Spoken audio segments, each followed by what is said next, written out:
Bonjour chers amis traders, comme chaque fin de semaine, analyse rapide du Bitcoin, du DAX, de l'euro-dollar et du SP500 pour la semaine à venir, en mode investissement et en mode trading.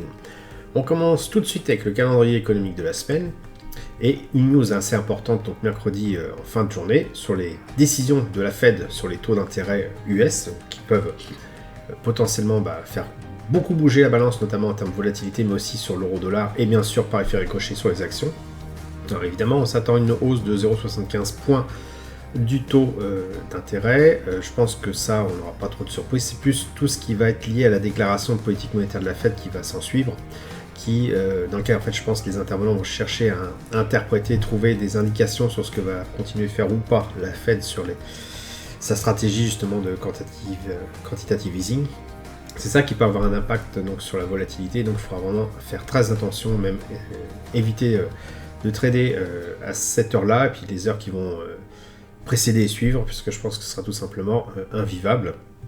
Pour le reste, donc quelques news économiques sur la zone euro, notamment pour le DAX, lundi, pour ceux qui traitent le DAX, lundi en début de matinée. Quelques news aussi parsemées ici ou là sur l'USD, mardi et vendredi soir de mémoire, vendredi début d'après-midi. Et une grosse couche pour tout ce qui est livre sterling, jeudi en début d'après-midi. Allez, on commence tout de suite avec le Bitcoin exprimé en dollars. Donc on a une nouvelle latéralisation depuis la semaine dernière, enfin, qui n'a rien à bouger depuis la semaine dernière, ça latéralise toujours. Un petit sursaut qu'on va voir quand même dans les unités de temps inférieures, mais voilà, de toute façon, tant qu'on aura notre RSI et notre stochastique en dessous de la zone des 50, eh bien on sera dans cette phase baissière. Hop, on peut représenter de cette façon-là. Une phase, un tunnel baissier qui, pour l'instant, ne s'est pas invalidé. Est-ce qu'on a eu un point bas? On n'en sait rien. Ce qui est sûr, c'est que cette bougie-là, alors je vais peut-être la faire apparaître en bougie classique. Voilà, cette bougie-là a l'air de borner un petit peu toute l'évolution du range qu'on est en train de vivre en ce moment.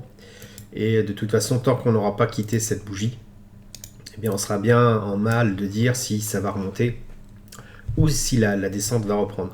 Donc sur une base long terme, on reste toujours sur quelque chose d'assez baissier. On n'a pas de preuve que ça se retourne. Sur une base un peu plus court terme, on voit que voilà, le range est en train de se resserrer, qu'il y a des velléités à repasser au-dessus des moyennes mobiles, notamment en journalier depuis quelques jours, depuis cette semaine, finalement ça a commencé. Et on a eu un sursaut gamma, je dirais, pour ceux qui sont en mode trading très très court terme. Je vous avais parlé du Bitcoin en mode zombie, et bien là ici il a carrément indiqué qu'il y avait un retour d'intérêt assez flagrant à partir du moment où il a cassé ce plus haut, alors pas forcément très bien dessiné, mais voilà, à partir du moment où il a cassé ce niveau là qui correspond aussi à une résistance qui date depuis un petit moment, voilà, à partir du moment où ça a cassé, et bien en fait il y a eu un regain d'intérêt en horaire, en tout cas sur le Bitcoin, donc c'était intéressant certainement à prendre à la faveur d'un retracement comme c'était le cas par exemple ici. Maintenant, sur une base long terme, on reste quand même assez dubitatif. Est-ce que cette hausse va continuer ou pas? Ça, l'avenir va nous le dire. Mais de toute façon, tant qu'on ne sort pas de ce range-là, eh bien, sur l'investissement long terme, on ne fait strictement rien sur le Bitcoin. Voyons maintenant ce qu'il en est du DAX. Alors, le DAX s'est bien repris cette semaine avec une hausse par rapport à la semaine dernière. On le voit sur le graphique. Il s'inscrit quand même toujours dans une phase de descente, dans ce tunnel baissier, où finalement on a des oscillations comme un serpent de frais dans un tunnel pour avancer vers le bas. Donc on arrive en haut de ce tunnel-là, donc mon scénario privilégié plutôt un retour vers le bas, pour continuer dans cette phase de descente. En termes d'analyse technique, on peut aussi dire que on arrive sur un point consensuel ici, donc on peut se mettre à stagner un petit peu. Enfin, il y a toujours le cas, toujours possible que finalement on casse ce tunnel et on invalide donc cette tendance baissière pour repartir vers la hausse. Même si au niveau fondamentaux, ça ne donne pas trop lieu de penser que ça peut arriver. Maintenant, le marché il fait ce qu'il veut, donc ce n'est pas les fondamentaux qui le guident, mais plutôt la psychologie des intervenants, ce qu'ils ont déjà pricé sur le futur. Donc à voir, est-ce que l'optimisme est là ou pas? Donc ça, on le verra la semaine prochaine. En tout cas, moi, sur une base long terme, je reste toujours baissier. Et donc là, je cherche potentiellement sur le long terme un point d'entrée en mode swing trading vers le bas. Et donc, il faut déjà arriver à atteindre ce point haut de cette oscillation-là. Est-ce qu'on y est? On va voir ça dans une unité de temps un peu plus courte. Est-ce qu'on y est? Pour l'instant, non, puisque tout simplement... Oups, je suis en train de faire des bêtises. Tout simplement parce que... je vais y arriver. Tout simplement parce que le prix, voilà, il a pas encore indiqué de retracement vers le bas, même si le stochastique a l'air de se courber, mais il n'est pas encore passé sous son signal.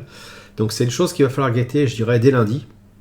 sachant que lundi, il n'y aura peut-être pas forcément grand monde sur les marchés, vu que le mardi est férié, et qu'on est en plus le 31 en fin de mois. Mais voilà, quand vous avez quelque chose comme ça, vous ne pouvez pas dire sur une base horaire, vous ne pouvez pas dire que le prix est en train de se retourner à la baisse, et donc c'est trop tôt, je pense, pour intervenir et faire un swing trade à la baisse. Et tant qu'on est orienté, en tout cas sur l'horaire, avec des RSI au-dessus des 50, stochastiques qui se maintiennent aussi dans la zone haute, et bien tout simplement sur une base horaire, on est haussier, et donc on n'envisage pas de prendre le trade tout de suite à la baisse sur une base un peu plus long terme, comme le journalier, et encore moins bien sûr l'hebdomadaire. Donc à voir ce qui va se passer en début de semaine prochaine.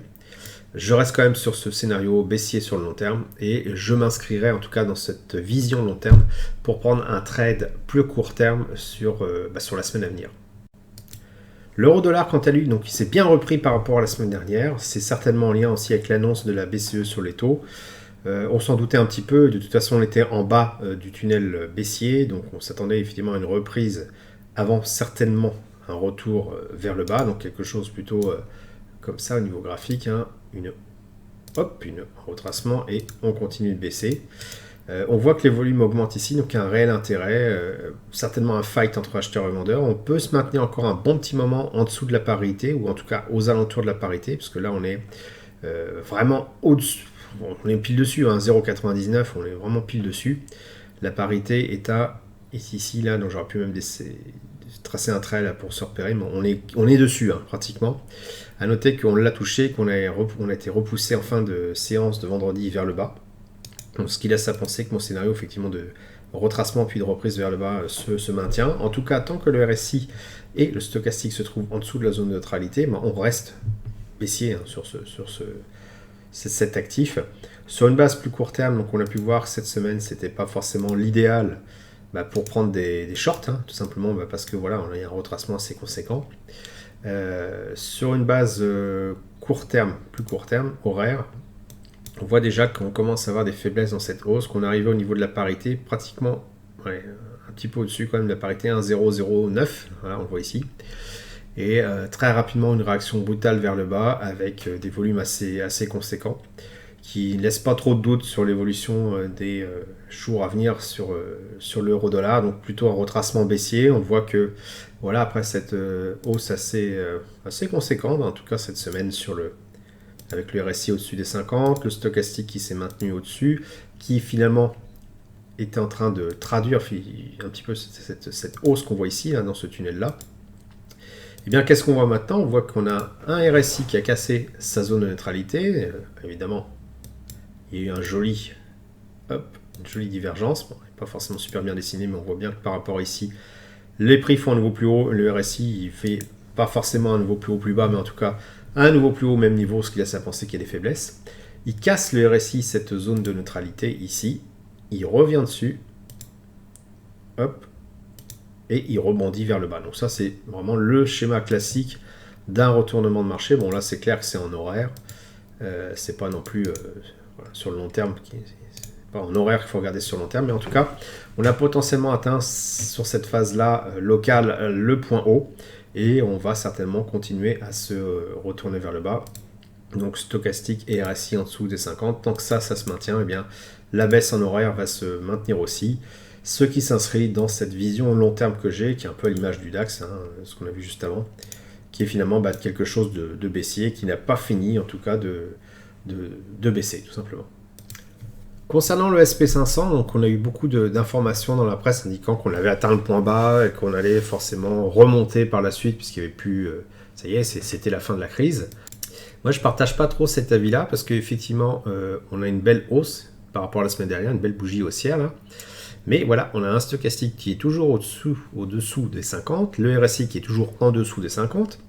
Certes, effectivement, on a un retracement en cours, on le voit avec le stochastique. Alors, hop, c'est pas forcément visible avec ma petite flèche là.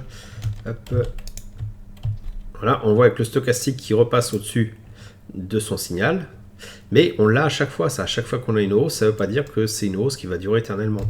Moi, ce que je vois plutôt, c'est un tunnel baissier, on a des phases d'oscillation, qu'on a des indicateurs en dessous des zones des 50 pour le stochastique et le RSI, et que ça se maintient en dessous. Tant que ça se maintient, eh bien, je dirais que cette hausse-là que l'on voit depuis la semaine dernière peut certes encore continuer cette semaine-là, mais il n'y a aucun signe de retournement durable, de la même manière qu'ici on pouvait se dire ça y est, c'est pas forcément terminé, tout simplement parce que les indicateurs techniques sont relativement clairs et qu'on est toujours baissier. Donc pour que le signal s'invalide vraiment, ce qu'il faudrait, c'est que cette hausse-là se maintienne, qu'on ait peut-être un range ici qui fasse ressortir le stochastique et le RSI au-dessus des 50, que ça se maintienne un petit moment suffisamment longtemps pour que finalement voilà, on reparte dans une tendance comme on a eu par le passé ici, donc après l'épisode Covid, avec le RSI surtout qui reste au-dessus des 50 et à chaque fois qu'il revient dessus, il a tendance à rebondir, et parfois même il ne revient même pas du tout, et le stochastique lui aussi se maintient dessus. Donc tant qu'on n'a pas ces phénomènes-là, et à commencer par quelque chose de beaucoup plus simple qui sont les moyennes mobiles, tant que le prix n'est pas au-dessus des moyennes mobiles rapides et lentes que sont les 20 et 50, ce qui est